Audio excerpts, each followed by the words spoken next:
on Instagram because it's a bit slow to catch up. And then we are on. Good morning, everybody who is about to jump on. Oh, why is this not working? I might just take. There we go. Now it's giving me the button. Instagram's a little bit slow to catch up. There we go. All right. Welcome. Good morning, everybody, anybody who is jumping on today. It doesn't show us in this platform that we're using, so we have no idea who's on, but good morning. I have Lauren with me today. Lauren is from the online Aruka Clinic. Thanks for coming on again, Lauren. Thank you. I've got my Aruka t-shirt. Aruka t-shirt. I know. I saw that when you jumped on. I was like, oh, I should wear my Aruka t-shirt today. I think mine's in the wash. I've actually been wearing it quite a bit. Yeah. Represent. I love it. So for anybody who doesn't know you, hasn't worked with you, hasn't seen our last live together, is just like fresh to you, I would love to start with how you came into my world, how you found me, and a bit of that background story and what you came to me for, and what we were talking about the other night after the event. Absolutely. So I don't feel like any one path specifically led to me down this hole to finding Aruka. So essentially, I think it really started back. I had actually been studying Bowen therapy, and for those that don't know, it's like a hands-on therapy that helps with fascia, muscles, etc. And I've learned a lot about anatomy and physiology through that study. So you had to do 100 hours with client work through that as well. And what I was finding is that people were having good results with the physical therapy, but there was a lot of the mindset stuff around that as well, and really the disconnection between what was happening in the unconscious mind and what was actually happening in the body. And it kind of like got me on a bit of a spin to learn more things. And I thought that was going down the learning counselling path. So then I enrolled to do my counselling master's degree. And I don't know if you remember, Jess, but I think it was possibly the end of 2021 or the beginning of 2022. And we had a conversation, and I called you and we were talking about the Aruka course. And I'd said to you that I was in the middle of my studies and I was about to go into my so in the master's degree, you've got the different components of the grad certificate, the graduate diploma, and then finally the master's. And I was finishing the graduate diploma. And I was saying to you that I'd done a lot of self-study around trauma and that sort of thing. But in that section of the degree, we actually hadn't covered trauma specifically until you get into that master's component. And that was really kind of what led me to learn Aruka. But prior to that, I was just having a look on Google one day and looking at different options of what else I could bring into my work, and knowing that from the Bowen therapy of how the unconscious mind is really such a key component of the healing process, I guess. Yeah. And I just found you randomly on Google and realized that you were Mornington Peninsula based, and then booked in a session. And at that time, I'd been having years of chronic pelvic pain, years and years of chronic pelvic pain. And I had been to lots of different therapists. I'd even had day surgery, with a bladder specialist, to try to figure out what was going on. And he couldn't work it out. No medication was working. And it was still this ongoing thing that was never actually being solved. And through that, I thought that was a good opportunity to come to you and sort of work a little bit more about, what was going on. And I came and we did a session together, and I feel like I remember you saying something about can it help physical conditions? And I was like, let's see. yeah, exactly. And I think, at first, the first couple of weeks, I noticed a little bit of change, but it was kind of that over maybe the next 4 to 6 weeks. And after 3 months' time, I was like, I can't even remember that I actually had that problem. It had completely disappeared. Even to this day, I don't have that problem anymore. And so discovering the impact and the effectiveness of the therapy, given how much I had done previously, to have, it was honestly just incredible. So that's kind of, I guess, yeah, how I kind of came into the Aruka world, just randomly by chance. Thanks, Google. Yeah, I love that. I couldn't remember the Google part. I didn't know if it was like a referral or something. No. But Yeah. yeah, and it's interesting too that, you know, when we think of those sort of more physical conditions, we think of physical solutions. And you went down that path of the Bowen therapy, the surgery, the specialists, and it's wild to me that not many people link the sort of psychosomatics of things and the fact that it can be, like you said, initially there was a little bit of relief, but then it's almost like as there was a bit of relief, your brain would have picked up that there was a relief and that it was shifting. And then that like further cements these new pathways of like, this isn't a thing for me anymore, which is what we would have worked on is letting go of the pain, letting go of the underlying root cause of it, but also the diagnosis, because the diagnosis is often further fueling the symptoms. If we know all the symptoms, we start collecting the symptoms, we start creating the symptoms. So do you work with now? So obviously you had that session and you had the shift. And I remember you talking about it the other night and you're like, I just was like, what? One session? Like how is this possible? Yes. Which is a lot of people's situations, a lot of people that you would now know. It's a paradox because we work with people with really complex trauma and that's not one session, but there are often these physical manifestations that do only take one session to shift. So Absolutely. Since then, so then you started studying. So talk to me about like the studying and then coming into the clinic and like the journey after. I guess you had that session and was like, okay, shit, I need to study this. Yeah, absolutely. So yeah, I did the study and went in and started my own private practice. And then I think, I'm not sure when you had originally discussed about the possibility of learning more about trauma-informed practice, and it might have been the start of last year, I think. And I contacted you and said, and I contacted you and said, I'm really interested in this. And that kind of led me to do the extra training with you. And now I'm working within the clinic with 3 other amazing women. So I think like with the pain and I guess with anything that anyone's coming into a session with, I just always invite them to be really curious after the session, to really take the committed action to actually, move through whatever the problem might be. And also, I think to really look for that evidence of change,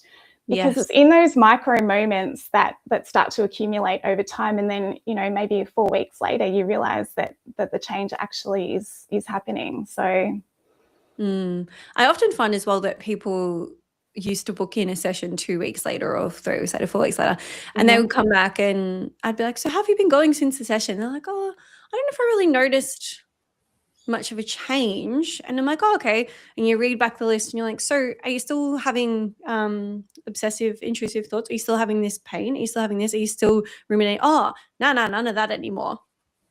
It's really easy to forget.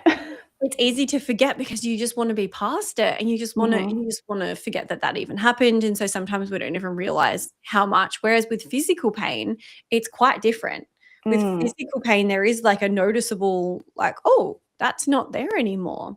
It's almost easier to notice. But on the flip side of that, I actually have a lot of clients with chronic pain who, exactly what you just pointed out, they expect the pain to be there. They expect the fatigue to be there. They expect things to be a certain way. And so their mind's almost constantly manifesting that pain over and over, even when you do the work, because there's this expectation. I wake up, I'm tired. I need, there's those patterns and those neural pathways that they're used to using. Absolutely. Yes. Yeah. So when you were in that period, was there things that you were doing to amplify that healing? Like, were you doing the homework, I guess, of reminding yourself, that you're healthy and strong, and all of those sort of positive reinforcements? Definitely. The first thing for me was, after the session, going and taking a little break and actually just writing all of my thoughts down. And that was really that reminder point to be able to go back later and see the change that had occurred, right? I had actually a point of reference to to go back to at that moment in time of how things were at that point, and then to actually see that the change was happening. Yeah. Yeah, because you 100% do forget. Yeah. So have you worked much like within the clinic or even before I opened the clinic, have you then worked with your own clients with autoimmune issues, with physical issues? Like, have you got any examples for somebody who's sitting here thinking, okay, like the amount of people that follow me that go daily, what the fuck is auricular therapy? How does it work? What even is it? Like, they have no clue. For that person, that's like, what is it? Do you have any examples, or do you have any anything that you can speak to around the psychosomatic element, but also just the auricular therapy that you're doing with the clients at the moment? Yeah, definitely. I think that there's kind of a common theme of people that do come in and actually are making a booking within the clinic. And that seems to be that they essentially have left it to a point of it being almost like a level of urgency for them.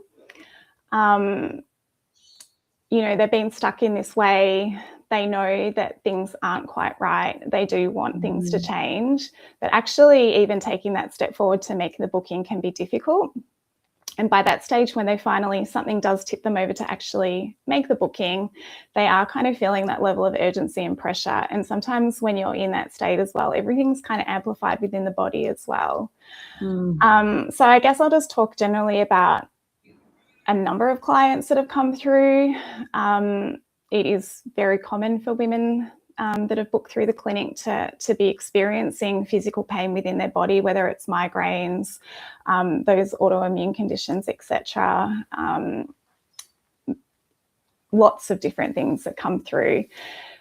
But not only are they experiencing the pain, that pain's having such an impact on all the domains of well-being, right? So you're looking at not only their health, of if they've got like a migraine, etc., but then they might be a mum. So I'll just talk to you about one specific client that I have worked with. She was a mum of 2 kids. There was a lot of pressure within her family unit, with her husband. They were having small arguments and these things that were repeating day in, day out. At work, she was working almost full time and she didn't feel like she was doing a great job at her workplace either, and essentially was having no joy in her life. The daily grind was just happening and that pain constantly occurring in the background. And so we went in and did the first session, and during and at the end of that session, she alerted me to the fact that she had experienced a lot of resistance throughout that 90 minutes and was really concerned that, nothing had happened. So we spoke after that and we explored that resistance and worked out that her resistance was actually, it was about the fact that she felt unconsciously that if she were to solve the problem, then that would equal that her marriage would break down, which is really interesting. And so I suggested that she come back for another session, which she did. And she actually ended up, what worked best for her was coming once a month, and she came back for the next 4 months. And after that second session that we had, she found that resistance had completely dissipated. And by the end of the 4th session, she had said to me that she had actually made the most progress that she'd ever made with other therapies over many, many years. And by the end of that final and 5th session that I had with her, she was really excelling in all of those issues, all of those areas that she had been having so many problems with. She really reconnected with her husband, was able to enjoy family time again. That had a knock-on effect with her work situation, and the pain and physical things that were happening were suddenly so much more manageable for her, and she wasn't having the same physical responses that she had previously had for so long. And really, she had been suffering for so many years, and really for it to be solved in just a few months for her, she'd been going through years of pain and hurt, and, you know, that self-talk back to herself that she wasn't good enough and that she couldn't do it, etc. And that, you know, that changed for her just by being able to make that first appointment. So I think really kind of an underlying message in that is that if you want things to be better, if you want to remember what joy and pleasure and fun are, to not wait, just to make that booking, right? Yeah, and I think it's so hard. For some people, you know, if finance, etc., is holding you back, then we can look at things like Afterpay, etc. You know, if it's not available when you do go to book, just message us, and all of us, I'm sure, would be happy to try to figure something out for anyone that wants to make a change. So yeah. Yeah, there's also, I've created like a free resource. So for people who, like, there's no way that they could ever afford it, it's just not accessible for them. I created a program where I link up people who can't afford it and they go into a database, and people who finish their studies and need people to practice on these people. And some of these people are getting incredible results, obviously. People are coming out the end of the course and they know all the things. And yeah, it's like another resource for people that can't afford it. But yeah, it is interesting. I have a lot of conversations with people in the DMs every day. Sometimes it's me, sometimes it's Kath. For anyone who's watching, it's not always me. Sometimes people are like, "Oh, I didn't know that this wasn't Jess." But I think I have a lot of conversations, and a lot of people say, like, I've been following for a long time. I've tried this, I've tried that. I'm just worried that auricular therapy is not going to work for me. And it's so interesting because they list all these things that they've tried and they've spent so much money, but then it's like they're drawing the line here and they're like, "Oh, what if it doesn't work?" And they're like, there's this huge pause, sometimes for years, with people that I'm speaking to, where they're like, "But what if it doesn't work? But what if it doesn't work?" And I'm like, I know that there's like a getting to the end of your tether, but I actually think that there is this unconscious part of people that they know that it's going to work. Like, they know there's all of these testimonials and these people saying, like, I have complex trauma and I didn't think anything was possible, and here I am, and I feel the best I've ever felt. That's what's scary. That's what's scary, because that's unfamiliar for so many people. And like you said, it's the fear of am I going to not want to be in this marriage? Am I going to not want to be in this relationship? Am I going to change who I am? And then the people that I love aren't going to want to be around me anymore. And, you know, all of those fears, but we don't realize that those aren't real things. They're like our subconscious trying to just keep us where it knows is safe. Yeah, absolutely. So I think I've been saying to people a lot lately in the DMs, like, what's the worst thing that could happen if you just tried one session? Which is one of the things that we ask our clients. But I'm like, what is the worst thing that could happen if you try one session? And people are like, I'm just worried it won't work for me. And I'm like, well, in that case, try two. In that case, try 2 sessions if you're worried it's not going to work for you, and use the first session to work on this fear that nothing's ever going to work for you again, that nothing's going to fix you, that it's not even possible. Exactly. And let's shift that first. And once you've shifted that, sometimes that's what the first session is about for people, isn't it? Yeah, absolutely correct. Yes. That fear of what's going to change in my life definitely is, I think, a big thing that people are scared of. And I completely understand that. Yeah, people are sometimes surprised by this when I share it, but I still freak out before sessions. I've been doing this for 15 years, and I had a session like a few weeks ago, and I was like, I don't want to do it. I don't want to do it. What's going to change? I know some stuff's going to change because it always changes, and what's it going to be? And I want to control it all, and it still happens. But you learn that every time you go back, things just get better. You're like, oh, it feels heavy for a little bit, and then the emotions shift and everything changes and recalibrates, and then life just gets better and better and better. You do start to go, I know it's going to be bad in the moment, but it's better out the other side. A lady I shared a testimonial yesterday on the in the DMs, and she'd said to me, I couldn't believe that this specific auricular therapist was like sort of encouraging me to go into the really big trauma, the thing that I had avoided with a lot of therapists in the first session. And she calmed me, and she assured me that it's how we do it and to trust me. And so I went with it, and I'm so glad that I did. And I was like, yes, that's the thing. Exactly. That's what we're talking about. So is there anything that you want to share? Is there anything that you want to share with, anything that you've been really feeling into lately, talking a bit more into the psychosomatics about how things work? Like, is there anything at all that you just want to share or that you'd love to talk about? We can have a bit of a general chit chat as well. Yeah, definitely. Yeah. I think one of the things that really drew me into Aruka and why I believe so much in the philosophy is that it's not asking you to choose between different approaches, right? So for a number of people, they're doing training in certain things, but there's no connection between the modalities that they're learning. And I think Aruka's really understanding that, or recognizing that trauma and stress, it doesn't just live in your thoughts. It's not just in the conscious mind. It's not just in the body or just sitting in the memories. It's essentially understands that, as a human being, all of these elements are expressed across all of these systems at once, right? So in an Aruka session, we're moving through those subconscious beliefs, your nervous system responses, your emotions, any unsolved memories, depending on what the client's system actually needs at the time. And I think as a therapist, it gives you a lot of scope to move within what is actually needed for the client at that moment. And I think that's really why it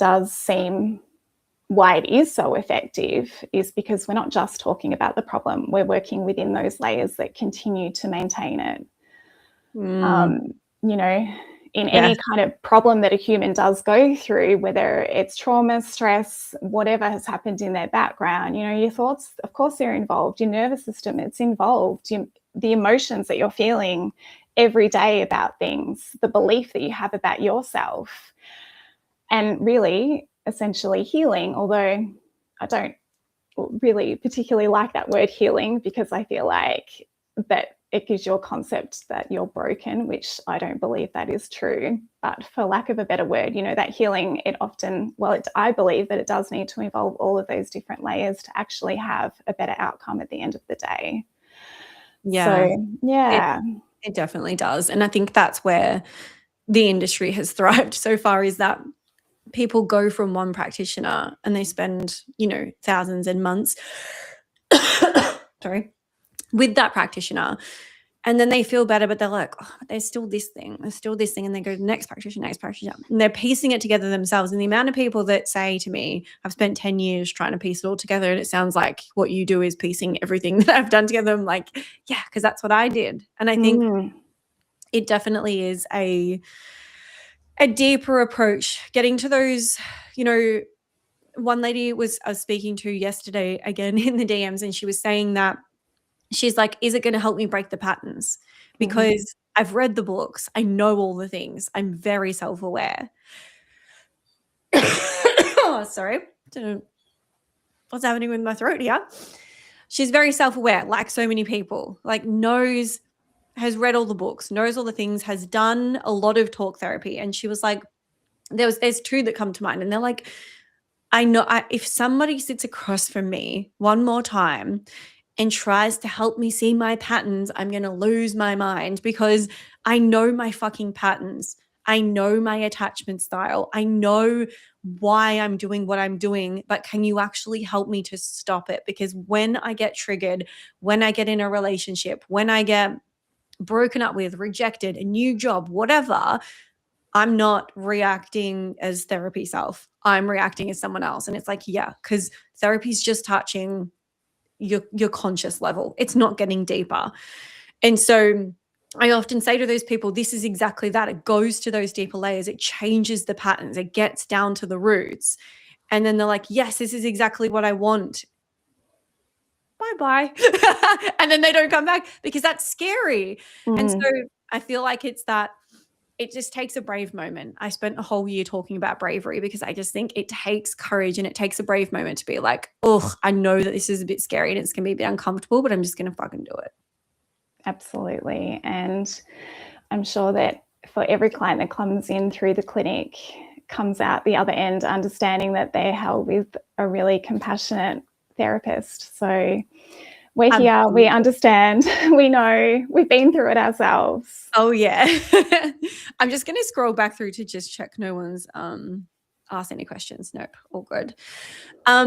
Yeah, we do. We all, and that's the reason why I love Aruka therapy and the people that we have in the communities, that most of them do have their own experiences, their own traumas, their own things, and they are very compassionate, empathetic people. Like we just have the best community of people.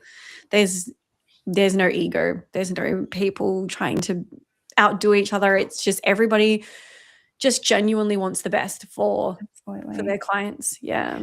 And I think, it depends on where the client is arriving from, right? We do have a number that definitely come in with this very intellectual understanding of what is happening to them or what has happened in the past, and really have been able to connect all of the dots intellectually. But they still have that gap, right? And that's really the gap that we work in between knowing and the actual change. Essentially, Aruka is that bridge between the two. And I think that's why it is so powerful. To be able to see people that do experience not only further insight, but genuine change in how they feel within their bodies and how they see themselves, and essentially the impact that then happens within their relationships as well, and that positive impact. It's incredibly powerful. And especially for, like you said, we see people from never having done any type of therapy before, people that have done talk therapy, people that have done all the therapies, and we can hold all of them because where we're working is beyond their consciousness, beyond their conscious awareness, sorry. And it gets down to those deeper layers where, a lot of the time I'll have women come in, or when I was practicing a lot, I would have women come in that would say, I want to work on this and I want to work on this and I know it's this and it comes from this and blah, blah, blah, and here you go. And I'm like, okay, cool. That's what your protective mind has given you. That's what your problem-solving mind is giving you. And you might think that's the problem, but let's just see what happens when we go in, oh, no, it's that. It's that. And you could say that's ego, but that's 100% protection. It's ego protecting itself. It's that. I don't want to go here. Don't want to go there. I've been there. I've done that. I did that with other therapists. Okay. But why are you so resistant to going there then? Oh, because I've already done it. Okay.